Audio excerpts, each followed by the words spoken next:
Hello friends, let us continue with First Flight, Chapter 5, 100 Races 1, Part 4.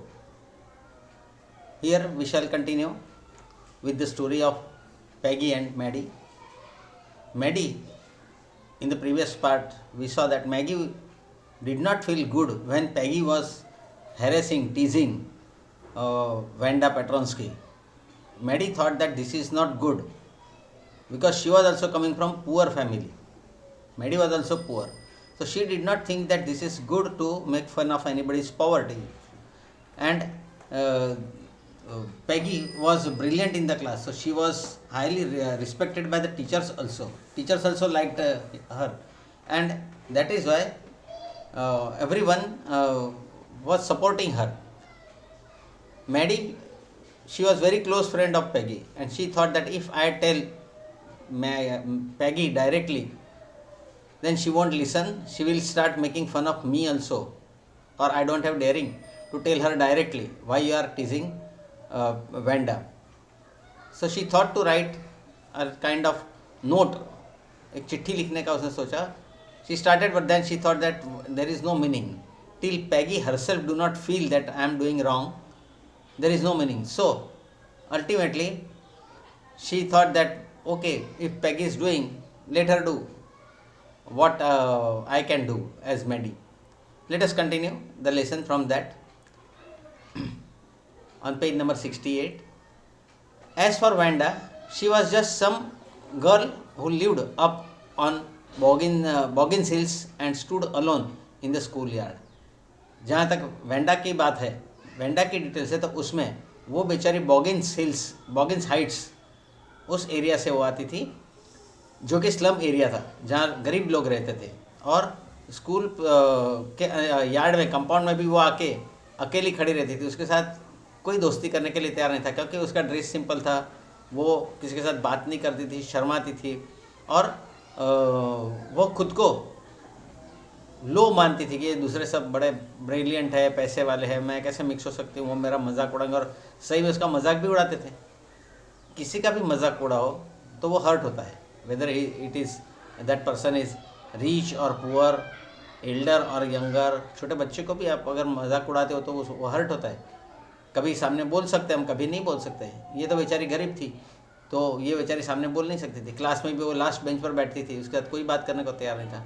So in the schoolyard means in the school compound she was always found standing alone. She scarcely means rarely, she scarcely ever said anything to anybody. वो किसी के साथ बहुत rarely कभी कोई बात करती, मतलब कि वो किसी के साथ बात नहीं करती थी. The only time she talked was in the school yard about her 100 dresses. वो अगर कुछ बात करती थी तो जब उसको टीज़ करने के लिए सब इकट्ठा हो जाती थी, लड़कियां उसको घेर लेती थी और उसको पूछती थी कि तेरे पास ड्रेस कितने हैं, तो वो 100 ड्रेस की बात कर रही थी, उतना ही वो बोलती थी. मतलब कि पूरा टाइम वो चुपचाप रहती थी. और ये बड़ा ऑड है, इस छोटी उम्र में इस तरह से चुप रहना, और वो भी इसलिए कि मैं इन लोगों के बराबरी में नहीं हूँ, इसका एहसास होना, ये बहुत ही दुखद बात है. इन्फीरियरिटी कॉम्प्लेक्स, भाई ये सब बड़े हैं, होशियार है, पैसे वाले, मेरे पास कुछ भी नहीं है. This feeling it self is called inferiority complex. So Wanda was suffering from inferiority complex. So she thought that I should not talk with anybody. Maddie remembered her telling about one of her dresses, pale blue with colored trimmings. Maddy को याद था कि उसका कोई dress है, उसके dresses में एक ड्रेस ऐसा है जो पेल ब्लू कलर का है और उसमें ट्रिमिंग यानी कुछ डिज़ाइन बनाई हुई है. And she remembered another that was brilliant jungle green with red sash. तो उसको ये भी आता है, एक दूसरा जो रेड कलर का है वो दूसरा जो है वो जंगल ग्रीन कलर का, जिसमें अंदर रेड लाइनिंग्स है. You would look like a Christmas tree in that, the girls had said in pretended admiration. जब लड़कियों ने और उसको टीज किया था, उसको वजह कि तुम्हारे पास कौन से कलर के, तो उसने एक बार ऐसे कहा था कि मेरे पास जंगल ग्रीन कलर का मीन्स डार्क ग्रीन कलर का ड्रेस है और उसमें रेड कलर के लाइनिंग्स है. तो लड़कियों ने उसको परेशान करते हुए उसको कहा था कि उसमें तो तुम बिल्कुल क्रिसमस ट्री जैसी लगोगी. और वो भी एडमायरेशन, मतलब जैसे तारीफ़ कर रही थी, बड़े पोलाइटली ऑनेस्टली तारीफ़ कर रही हो, उस स्टाइल में उसको कहा था. पर उसको पता चल रहा था कि ये मेरा मजाक उड़ा रहा है. Thinking about Wanda, and her 100 dresses all lined up in the closet, Maddie began to wonder who was going to win the drawing and coloring contest. एक तरफ उसको याद आ रहा था कि वेंडा ने कहा उसके पास 100 ड्रेसेस है और क्लोजेट यानी कपबोर्ड के अंदर लाइंड अप है, एक पूरी लाइन में वो लगाए हुए है। तो दूसरी तरफ मैडी ये भी सोच रही थी कि इस बार जो ड्राइंग और कलरिंग कॉन्टेस्ट होगी, कंपटीशन होगी कलरिंग और ड्राइंग की, वो कौन जीतेगा। For girls this contest consisted of designing dresses, that means there were two different subjects. For girls there was different subject and for boys there was different subject on drawing and coloring them. So let us see here. For girls this contest consisted of designing dresses and for boys of designing motorboats. जो लड़कियां थी उनको teacher ने कहा कि आप अलग अलग ड्रेस की डिज़ाइन बनाएंगे और फिर उसको कलर करेंगे और वो सबमिट करेंगे कंपटीशन में। और बॉयज़ को उन्होंने कहा कि आप अलग अलग टाइप की मोटर बोट जो होती है, मोटर बोट यानी जो पानी पर मोटर बोट घुमाई जाती है, उसकी डिज़ाइन अलग अलग बनाओ और उसमें कलर करो and that you have to submit in the competition. Probably Peggy would win the girls medal. Maddy को ऐसे लग रहा था कि शायद पैगी ही ये कंपटीशन जो है गर्ल्स का जो मेडल है वो जीत जाएगी।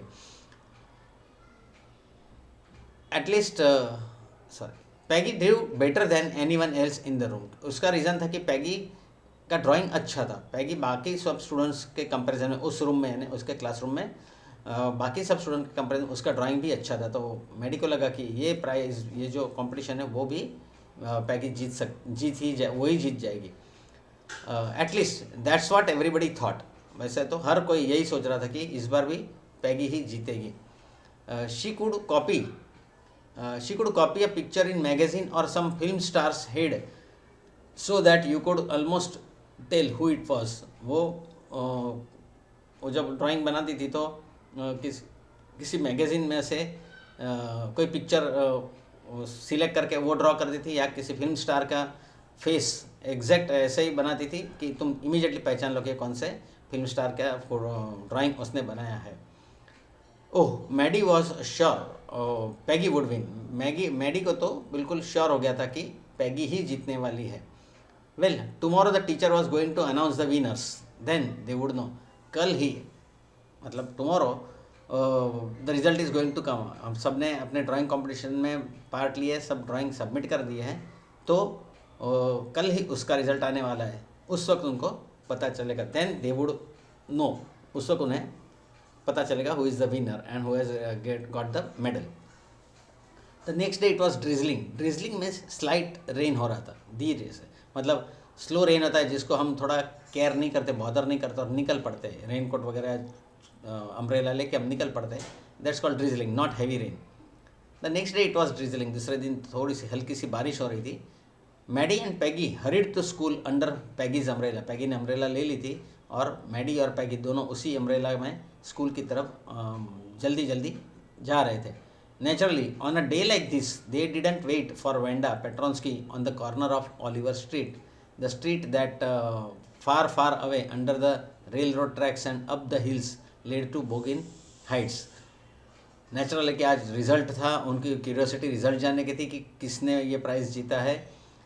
और नेचुरली उसमें उन थॉट में उन्होंने इस बात को इम्पोर्टेंस नहीं दिया कि जहाँ बॉगिन हाइट्स से जो रास्ता आता है, बॉगिन हाइट्स जो हिल्स पर बॉगिन हाइट्स स्लम्स है, वहाँ से जो रास्ता रेल ट्रैक के साथ साथ आता है, वहाँ से ये वेंडा पेट्रोन्स की आती है, चलो उसको टीच करने के लिए उसी रास्ते पर थोड़ी देर रुक जाए, जब वो आएगी तो उसको परेशान करेंगे। ये थॉट आज उनके दिल में या उनके दिमाग में नहीं आया कि चलो आज इसको परेशान करें। नहीं, उनका तो पूरा टेंशन था अपने रिज़ल्ट पर कि आज हर रोज़ तो परेशान करते हैं, आज छोड़ो, आज हम जल्दी स्कूल पहुंच जाएंगे और सबसे पहले हमको मतलब जल्दी से जल्दी रिज़ल्ट पता करना है। Anyway, they weren't taking chances on being late today because today was important. आज का दिन बहुत इंपॉर्टेंट था उनके लिए, इसलिए वो कोई चांस नहीं रखना चाहते थे कि वो लेट पड़े। कभी कभी तो वो लेट हो जाते थे उसको चिढ़ाने के लिए, और वो आती नहीं थी तो ये लोग लेट हो जाते थे, क्लासेस शुरू हो जाते थे। लेकिन आज वो ऐसा कोई स्टेप लेना नहीं चाहती थी मैडी और पैगी। पहले आज का दिन इम्पोर्टेंट था रिजल्ट जाने के लिए, इसलिए वो पहले स्कूल की तरफ चलने लगी। Do you think Miss Mason will announce the winners today? Asked Peggy. Peggy ने पूछा मैडी को, मैडी तुम्हें लगता है कि आज मिस मैसन यानी उनकी टीचर जो है वो ड्राइंग कंपटीशन के विनर्स अनाउंस करने वाली है? Oh I hope so the minute we get in, said Maddy. Maddy ने कहा हाँ बिल्कुल, मुझे तो पूरी उम्मीद है कि जैसे हम एंटर होंगे क्लास में, मतलब जैसे हम बैठेंगे तो मैडम पहला काम रिजल्ट देने का ही करेगी। Of course you will win peg. Peg को शॉर्ट में उसने पैगी को उसने शॉर्ट में पैग कहा कि पैग सर्टनली तुम ही जीतने वाली हो, तुम ही ये कंपटीशन जीतोगी। होप सो सेड पैगी ईगरली। पैगी ने भी बड़े ईगरली कहा हाँ चलो देखते मैं जीतती रही हूँ कि नहीं। The minute they entered the classroom they stopped short and gasp. जैसे वो क्लास में एंटर होने के वो एक सेकंड के लिए रुक गए, डीप सांस ली, खुद को रिलैक्स करने की कोशिश की। टेंशन में आ रहे थे, कौन जीतेगा, किसको मार्क्स मिलेंगे, who will be getting the medal etcetera. तो एकदम क्लास में एंटर होने से पहले रुक गए, एक डीप सांस ली और फिर अंदर गए। Gasp means they took a deep breath. There were drawings all over the room. पूरे रूम के अंदर ड्राइंग्स लगाए हुए थे। On every ledge and window sill, हर एक विंडो के फ्रेम पर और जो भी लेज यानी जो कॉर्नर्स वगैरह थे हर जगह पर उन्होंने पिक्चर्स लगे हुए देखे। All drawn on great sheets of wrapping paper. जो रैप पेपर आता है गिफ्ट रैपिंग के जैसे आता है, वैसे जो वाइट पेपर आता है use for wrapping the boxes, तो उसके ऊपर सारे स्टूडेंट्स ने अपने अपने ड्राइंग बना के रखे थे और वो पूरे क्लास में लगाए हुए थे। There must have been 100 of them all lined up. करीबन 100 के जितने होंगे वो सब गिना गए, क्योंकि हर एक स्टूडेंट ने अपने अपने ड्राइंग बनाए थे। तो करीबन 100 अगर वो एक लाइन में मतलब वहाँ पर लगाए हुए थे, एडजस्ट किए हुए थे दीवारों पर। There must be the drawings for the contest, these must be the drawings for the contest. यही शायद ड्राइंग जो है वो कॉन्टेस्ट के लिए यानी कॉम्पिटिशन के लिए यही ड्राइंग लगते हैं। They were the drawings for contest, यही थे जो कॉन्टेस्ट के लिए ड्राइंग्स बनाए हुए थे। एवरीबडी स्टॉप्ड एंड विसल्ड और मर्मर्ड एडमायरिंगली। हर कोई जो देखने लगा तो उनको दूसरों के पिक्चर देखने मिले, दूसरों के ड्राइंग्स देखने मिले। सो दे एडमायर्ड, दे अप्रिशिएट, वाओ क्या मस्त ड्राइंग किया है और क्या कलरिंग किया है। So some of them stopped and started watching, some whistled and some murmured, मतलब धीरे धीरे बात करने लगे, एडमायरिंगली उसकी तारीफ करने लगे धीरे धीरे आवाज़ में। As soon as the class had assembled miss Mason announce the winners. जैसे क्लास पूरा सब स्टूडेंट्स आ गए, मिस मैसन ने रिजल्ट बताया, रिजल्ट डिक्लेयर किया। Jack Beagles had won for the boys she said. उन्होंने कहा, मिस मैसन ने कहा कि जैक बैगल्स जो है वो लड़कों में उसने प्राइज़ जीता है, मतलब कि उसका ड्राइंग जो है उसको फर्स्ट नंबर मिला है। And his design for an outboard motor was on exhibition in room 12 along with the sketches by all other students. Madam ने ये भी कहा कि बाजू की रूम जो है रूम नंबर 12 वहाँ पर उसका जैक बैगल्स का ड्राइंग भी रखा हुआ है और दूसरे स्टूडेंट्स के भी ड्राइंग्स वहाँ पर दीवार पर लगाए हुए हैं। अब बारी आई लड़कियों की। As for the girls she said although just 1 or 2 sketches were submitted by most। उन्होंने कहा कि जहाँ तक लड़कियों की बात है, लड़कियों ने एक ड्राइंग, हर लड़की ने मतलब 1 या 2 ड्राइंग ही सबमिट की है। 1 girl and room 13 should be proud of her. This one girl actually drew 100 designs, all different and all beautiful। सिर्फ एक लड़की ने 100 ड्राइंग्स बनाए हैं और उसमें कलर किए हैं। उसने 100 ड्राइंग्स बनाए हैं और उसमें कलर किए हैं। बाकी सब जो गर्ल्स हैं स्टूडेंट्स, उन्होंने किसी ने 1 किसी ने 2, उससे ज़्यादा ड्राइंग्स नहीं बनाए। सिर्फ एक ही लड़की है जिसने इस रूम नंबर 13 में जो ड्राइंग्स लगे हैं तो वो उस लड़की ने बनाए हैं। All different and all beautiful, सारी की सारी जो डिज़ाइन है वो बिल्कुल अलग अलग है और सब ब्यूटीफुल है और उसके अंदर कलर कॉम्बिनेशन वगैरह भी बहुत बढ़िया है। मतलब उस लड़की ने मेहनत करके कंपटीशन में 100 ड्राइंग्स सबमिट किए, सारे के सारे ब्यूटीफुल थे और सारे की सारी जो ड्रेस डिज़ाइंस मैडम ने कही थी बनाने की, सब की सब डिज़ाइंस अलग थी। In the opinion of the जजेस any one of the drawing is worthy of winning the prize. और जो जो जज आए थे जिन्होंने ये सब जजमेंट लिए कि कौन से स्टूडेंट को फर्स्ट में देना है, रैंक देना है, सेकंड रैंक देना है, थर्ड रैंक देना है, तो उन्होंने कहा कि कोई भी उसका उस लड़की के 100 जो ड्राइंग्स है उसमें से कोई भी ड्राइंग ले लो, सबके सब प्राइज़ विनर जैसे थे। मतलब कि उस लड़की ने बड़ी कड़ी मेहनत करके और इतने सारे डिज़ाइंस बनाए थे। In the opinion of the judges, any one of the drawings is worthy of winning the prize. I am very happy to say that Vanda Petronsky is the winner of the girls medal. तो वो कहते हैं कि मुझे बहुत खुशी हो रही कि गर्ल्स में जो विनर है वो वेंडा पेट्रोन्स्की है। Unfortunately Wanda has been absent from school for some days. ये बैड लक है कि कुछ दिनों से वेंडा पेट्रोन्स्की स्कूल में नहीं आ रही है and is not here to receive the applause that is due for her. Applause means तालियों की आवाज़। अगर वो होती तो हम उसके लिए क्लैपिंग करते उसका और उस एप्लॉज एंजॉय करती। वो तालियों की गड़गड़ाहट जो थी, तालियों की आवाज़ थी, वो एंजॉय करती जो उसके लिए ड्यू है। मतलब कि वो उसके लिए ही है, उसके ड्राइंग के लिए जो है वो डिज़र्व करती है। तो वो सुनने के लिए वो आज यहाँ पर नहीं है, ये बैड लक है। Let us hope she will be back tomorrow. चलो हम उम्मीद रखते हैं कि आज तो नहीं आई है वो, पिछले कई दिनों से नहीं है, लेकिन कल वो आ जाएगी। That we expect. Now class, you may file around the room quietly and look at her exquisite drawings। अब क्लास के सारे स्टूडेंट्स को मैं कहती हूँ, मिस मेसन ने कहा कि मैं कहती हूँ कि तुम धीरे धीरे बिना आवाज़ किए चुपचाप पूरे क्लास में जो ये सेट किए हुए सब ड्रेसेस या उसके ड्राइंग्स वो आप घूमकर बिना आवाज़ किए आप देख सकते हो, आप उसको ड्राइंग को एंजॉय कर सकते हो। नाउ क्लास, यू में file around. File around means walk around slowly. File around का मतलब है जब हम एग्जीबिशन में रहते हैं तो हम we don't walk fast, we go slowly looking all the aspects of the drawing whatever we know. So you can file around. File around का मतलब है स्लोली चलेंगे।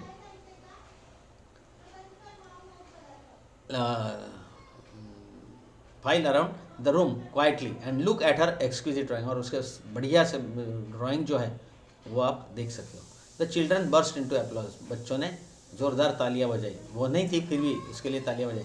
And even the boys were glad to have a chance to stamp on the floor, put their fingers in their mouths and whistle though they were not interested in dresses.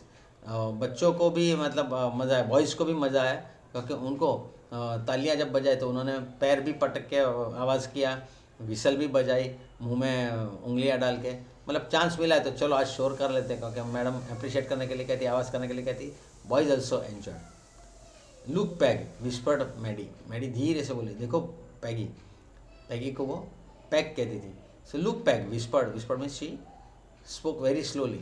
Look Peg whispered Maddy, there is that blue one she told us about, isn't it beautiful. अब देखो जब वो dresses देखने लगे तो उसने कहा, अरे ये तो वही ड्रेस था जिसके बारे में उसने कहा था, ये वही ब्लू कलर वाला ड्रेस है जो उसने कहा था। इजंट इट ब्यूटीफुल, कितना सुंदर है कि नहीं।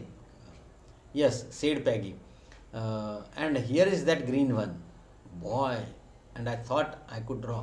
बॉय, यहाँ बॉय का मतलब होता है ओह माई गॉड, ऐसा होता है सरप्राइज। तो वो कहती कि अरे यहाँ पर देखो वो ग्रीन वन, वो जो ग्रीन ड्रेस की बात कर रही थी वो ग्रीन ड्रेस उसने यहाँ पर ड्रॉ किया है। काश मैं ऐसा ड्रॉ कर सकती तो कितना अच्छा रहता। Now here the lesson ends. So we'll stop here. In the next lecture we shall go for lesson number 6, which is part of 100 dresses part 2. Chapter 5 is 100 dresses part 1. That is over here. The story is incomplete. Now in the coming lecture we shall go for lesson 6, that is 100 dresses part 2.